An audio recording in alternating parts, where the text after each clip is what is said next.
근력 운동. 유산소 운동과 근력 운동은 반드시 병행을 해야 좋습니다.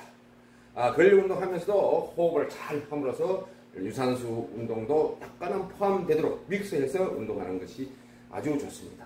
저는 이제 원래 2025년도가 한국 나이로 70세입니다. 그래서 나이만 먹었습니다. 그런데 이제 운동은 된 것 같습니다. 옛날 젊었을 때는 뭐 체육관에서 대단하게 했죠. 벤치프레스도 막 120kg까지 들고, 아령 이제 다른 것도 굉장히 했습니다. 팔둘레가 내가 최고 많이 나갈 때가 53.2까지 나갔습니다. 그러나 지금은 나이가 있는 관계로 내 몸에 맞게, 무게도 맞게, 또 시간도 맞게, 이렇게 이제 근육, 건강을 유지하는 것입니다. 특히 의지 기사는 건강을 유지하기 위해서는 반드시 웨이트 트레이닝을 기본으로 해야 됩니다. 기본 베이스입니다. 그래서 유산소 운동은 토요일이라든지 일요일이라든지 이때 저는 자전거 타기를 합니다. 자전거 타기를 해서 유산소 운동을 충분히 하고 하체 운동도 같이 병행을 하고, 그 다음에 이제 또 하루 지나서 한 이틀에 한 번씩은 반드시 근력 운동을 하는데, 하체 운동과 상체 운동을 동시에 해서는 큰 효과는 없습니다. 그래서 그날 하더라도 하체 운동은 반드시 이제 오전에 일찍 한다든지, 완전히 시간 차이가 최소한도 한 6시간 이상 나는 것이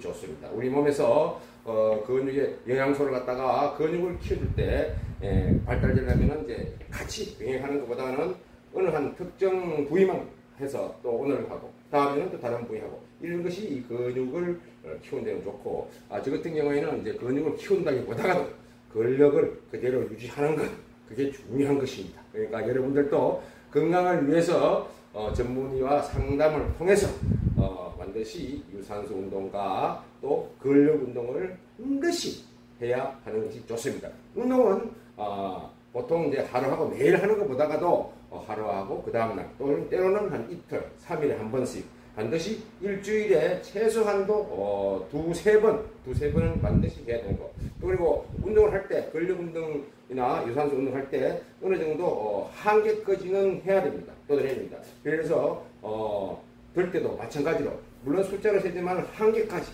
요즘 그게 더 좋습니다. 근데 이제 하체 운동 마찬가지 한계까지. 그런데 제일 처음부터 하지 말고 어느 정도 단계별로 해야 되는 것입니다. 최소한도 운동 시작한 지가 1년, 2년 그래야만이 되는 거지, 갑자기 처음에 운동하는 사람이 운동을 했을 경우에는 문제가 발생할 수 있는 것입니다. 또 유산소 운동도 마찬가지로 처음부터 조금씩 하다가 들치면 이제 그냥 보해, 그 다음에 파워워킹, 그 다음에 자전거도 조금 한 10km, 10km 내외 타다가 조금씩 늘려서 자기 몸에 맞도록 해야 되고, 반드시 또 유산소 운동할 때는 혼자 하는 것보다도 같이 이렇게 하는 것이 좋습니다. 무슨 문제가 발생했을 때는 응급조치를 취해주기 위해서도 그렇습니다. 그러니까 여러분들도 반드시 운동을 하는 것이 모두인데도 좋고 첫째 본인인데 최고 좋습니다. 그래서 자기 몸에 맞는 운동을 꼭 하시기 바라겠습니다. 감사합니다.